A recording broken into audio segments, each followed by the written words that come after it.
Welcome back to Black Swan Outdoors, and today we're going to talk about some covert entry techniques. I wanted to kind of highlight this because we have a manual on this very subject, covert entry, on our website at www.blackswanoutdoors.com. It's a very entry-level book written to get somebody who might not be terribly familiar with lock picking or kind of this topic, and they just want to kind of get oriented to the tools and the uses of these tools and things. You may go on Instagram, for example, or other social media accounts, and you see all these these people with these different types of tools and these things, and you're like, whoa, what's this for? Or what are they doing to that? And so that book is kind of to get you kind of oriented to it. My philosophy on this is that in an urban space where there's lots of locks, locks can give you access to things, and when you're in need, you certainly can get and gather resources for this. So there's a little bit of a escape and evasion component from that perspective to kind of my particular setup,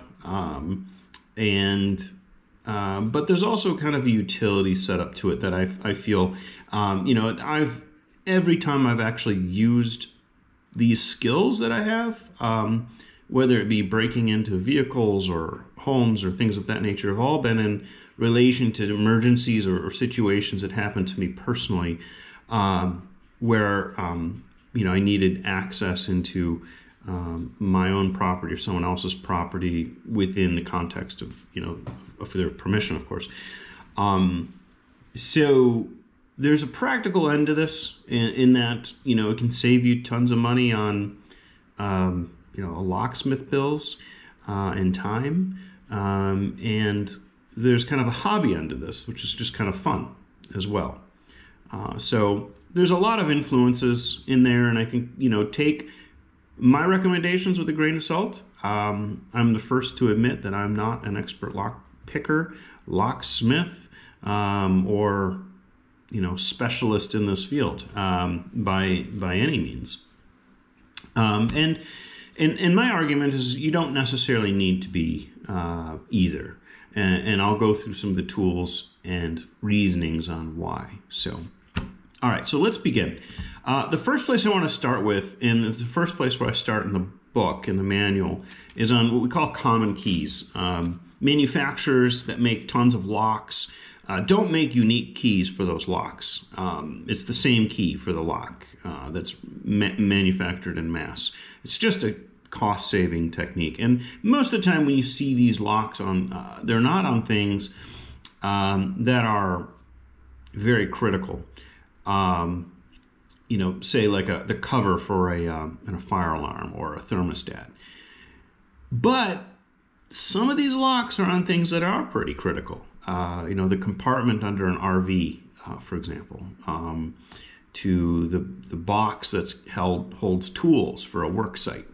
That there's this assumption that all these locks are unique, and they really aren't. And so if you're buying an industrial lock or locks of this nature, you could just go online and look up the lock, the key for that lock, and buy the key, and you can get it sent to you. It's not that hard. So the person who popularized the idea of the common keys is Deviant Ollam. He's a specialist, a penetration specialist, lock picker, hacker extraordinaire. Interesting guy, great content. Definitely give him a follow if you're interested.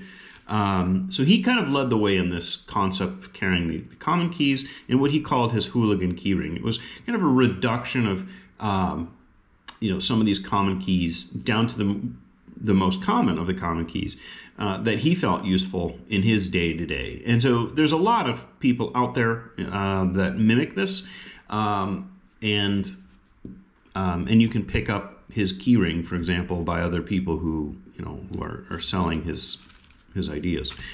Or you can do what I did was I just bought a bunch of common keys. I've got a couple of these key rings, and I just kind of threw together my key set based off of what I thought I would need. But I had used his suggestions as kind of a foundation for my key set, and I'll talk about some of the pros and cons, at least from my perspective on that. So let's just dive into this key ring, and perhaps you'll find this interesting, perhaps not. I do a lot of travel, and when I just do non-checked luggage, I obviously can't bring a knife or any other kind of defensive weapon, or tools, limited tools. So I like to throw on in this key ring this little key tool. It's air friendly, and it's nice just to have a set of simple tools at your disposal quite often. Going further deeper into this key ring, the other thing that I have on here is a little IR light, and this is for writing. So particularly if I'm writing something that I don't want other people to read, or maybe I'm tracing a route on a map. In our escape and evasion series, we talk about having an escape plan. And one of these things you can do is just take your pen and write it across the map, and it would take shining this light to reveal that route. Now, where this works for entry is that you can actually put that same IR ink or blacklight ink onto a keypad prior to somebody punching in their code, and then all you'd have to do is shine the light on there, and you'll get at least, if it's a 4-digit code, you'll get at least 4 of those digits, which reduces obviously your numbers immensely. Alternatively, you can also just use a highlighter. There's the Sharpie brand highlighter works, I think, the best on that. So you can do that as well. So these guys are pretty handy to have for a lot of different applications, and it also works really well in a low light situation where you don't want a white light exposing you. So it works very similar with a red light in not breaking your night vision. Then the other tool that I have on here is just a mini pry bar, and the mini pry bar serves lots of different functions.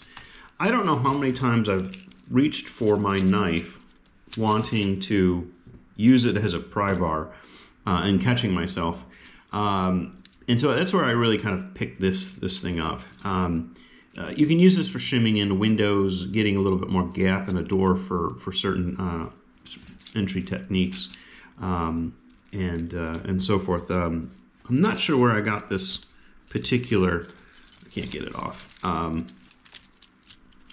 pry bar online, but you can find these things all over online. But from a day-to-day basis, it's extremely handy to have, whether you're doing, whatever you're doing. Okay, so the next thing here is, as far as tools go, this is not a very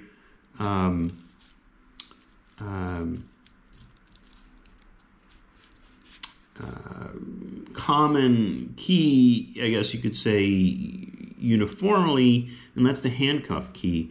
There's only really one specific use for handcuff keys, and that's obviously to handcuff somebody.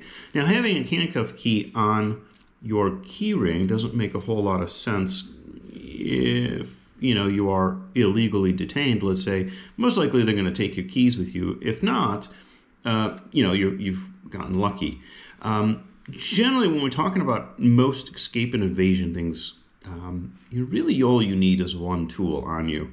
And aside from maybe a razor blade, which would probably be my top tool, second to that would be a handcuff key. And you could certainly take this off the ring and slide it into your shoe, for example, if you're anticipating something like an illegal custody situation. So you could prepare ahead and hide this on your person as well and keep it off the ring, but at least you have it on you while you travel. There's another use for this, and that is related to another key, our first real common key here. And that is, this is called the Ford Fleet key, the 128X. And this key works for lot of Crown Vics that are in fleets. And you see that in old police cruisers that were turned into taxis, Ford Explorers, and so on and so forth. They're all keyed with the same key. So this gets you access into any of those vehicles. Now, if you needed resources in those vehicles, there might be some resources that are locked up in the front panel or the front part of that vehicle that requires this key to get that resource out. Or there might be other resources in that trunk, just saying. So another key, when we're talking about kind of entry and getting into places where we're not supposed to, would be these two keys here. And these two keys, this is the Door King key. The 16229 has a little notch on it. And then there's also the linear key, sorry, the 2224B and the or A126. I wanted to make sure I get those numbers right. There are only a few manufacturers that make those door buzzers to get into like apartment buildings and businesses, things like that. And these keys can do all of those different brands. In fact, you can just take a look at construction of that box to find out which one of these two keys is going to fit. And so, yeah, you could just notice that, and then you can open those boxes up. And all it takes then is to bridge the electrical connection that's inside that box. And David Olam goes into more detail on this, and you can do that with a paper clip. So this is just a paper clip with a little shrink wrap on it. And so that just bridges that gap, and which is exactly what the punching in the code does. Now, a lot of buildings have postal keys or emergency keys, things like that nature, to give access to post office or firefighters. And so a lot of times these keys are very, very common all over big cities. And one of those keys is the elevator key. Now, there's many different types of elevators out there, or elevator keys, and these tumbler lock keys. So you want to make sure that, they're not all universal, but this is probably perhaps the most common of the elevator keys. And this is the FEOK1. And so, if you needed to find a safe space, a place to find refuge for a moment, to get away from somebody, whatever the case may be, what better place than an elevator? It'd be very hard for someone to get to you if you're in the mid-floors of a tall building in an elevator. So you can find that kind of safe place, say you're,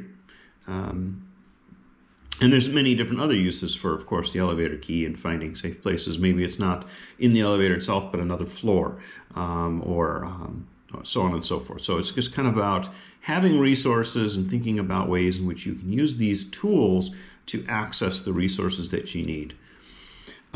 Likewise, and similar to the elevator key, then, are these, I guess you could call them cabinet keys, and they have all sorts of different types of usage. The two most common is the C415A and the CH751.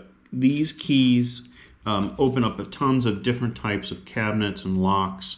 The list is endless, really, and you can go online and on the blog, and you can also purchase the book, and we talk about all the different types of locks that you can get in with these two keys. So if you were going to just reduce your entire key ring down to two, the most practical keys, it'd probably be these two, in my opinion. The next keys that we'll talk about here are these keys here, and these are not common keys, but they're actually bump keys. And bump keys, the way that they work is you just slide them into the lock, and then you tap that back end, and that jars the pins and opens up that lock. And so it's not a common key, but it fits obviously on the key ring. These are the three most common in my area that I have. So the Schlage locks, the master locks, and the quickset locks. One of the tricks you can go if you want to get familiar with the common locks in places is go to the big box stores. Contractors don't often shop at any place any more special than those big box stores. So if you wanted to get comfortable with the different types of locks that are in a particular area, you could just purchase the locks at the big box stores, whether they be padlocks or deadlocks and things of that nature. So these keys, though, the bump keys are illegal in many states. So you have to be careful about carrying these, especially if you're doing something a little on the edge, and you have a set of these with you. That could be not good. Relating to kind of bypassing locks, we have a couple bypass tools. The first is this jiggler. This is an auto jiggler. It works on late model cars with the and then the wafer locks in a file cabinet. So you can get into file cabinets, you can get into a vehicle, and other these locks. It's not a foolproof lock, but there's different tools for wafer locks as well. But this is pretty good, and this is pretty average in size. You can get different versions of this as well. So it's good. The other one that I have here is what's called the mini knife. And the mini knife is great for unshielded padlocks and file cabinets and many different types of locks as well. So it's kind of a catch-all. This is just a smaller version of kind of what a professional would carry, and we'll talk about that later. So essentially, yeah, this is the tool. This is my key ring. If you have any suggestions on keys that I could add to this, please by all means put that in the comments below. And if you have any questions or any questions at all, throw those down in the comments. I'll do my best to answer those. Hopefully you enjoyed this video. Stay tuned for the next one. We're going to go into lockpick set.